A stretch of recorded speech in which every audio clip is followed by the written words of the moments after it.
Hello everyone, let us start with the second some of exercise 3.4। यहाँ पे question में diagram दिया गया है जहाँ पे एक सर्कल है और पी क्यू आर एस जो है आपका साइक्लिक क्वाड्रिलैटरल है।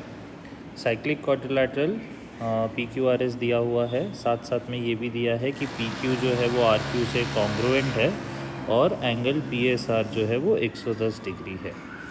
हमें पूछा है measure angle P Q are कितना होगा, measure arc P Q are कितना होगा, मेशर आर्क क्यू आर कितना होगा और measure angle P R Q कितना होगा। तो स्टार्ट करते हैं।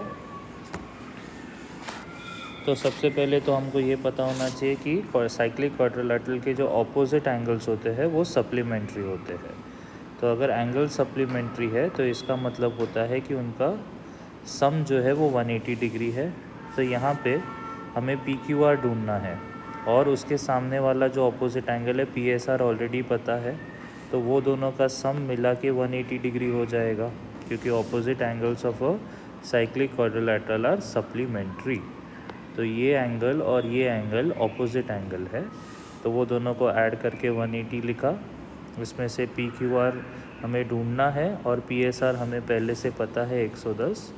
सॉल्व करके पी क्यू आर का आंसर 70 डिग्री आ गया, तो आपका फर्स्ट क्वेश्चन सॉल्व हो गया।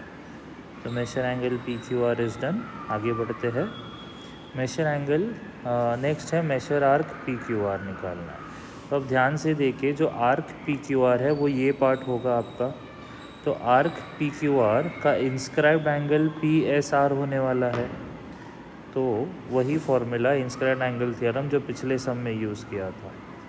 Measure arc P Q R, measure arc P Q R is equal to 2 times measure angle P S R, क्योंकि इंस्क्राइब्ड एंगल थ्योरम बोलता है कि जो आर्क होता है वो एंगल का डबल होता है, या अदर वर्ड्स में जो एंगल होगा वो आर्क का आधा होगा।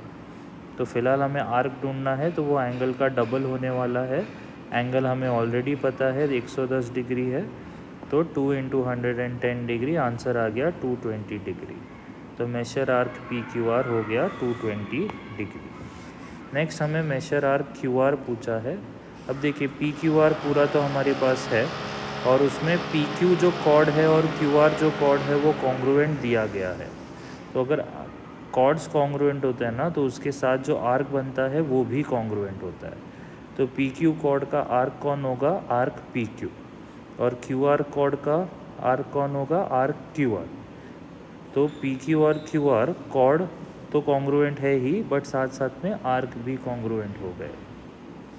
तो वही चीज़ यहाँ पे लिखा है कि क्योंकि पी क्यू और क्यू आर कॉर्ड कॉन्ग्रुएंट है, तो आर्क पी क्यू और आर्क क्यू आर भी कॉन्ग्रुएंट है। और आर्क पी क्यू आर जो पूरा आर्क है वो बाकी ये दोनों से बना है। पी क्यू आर अगर आप डायग्राम में देखेंगे, P Q are arc, P Q arc और क्यू आर आर्क से बना है। और पी क्यू आर का आंसर हम ऑलरेडी निकाल चुके हैं 220।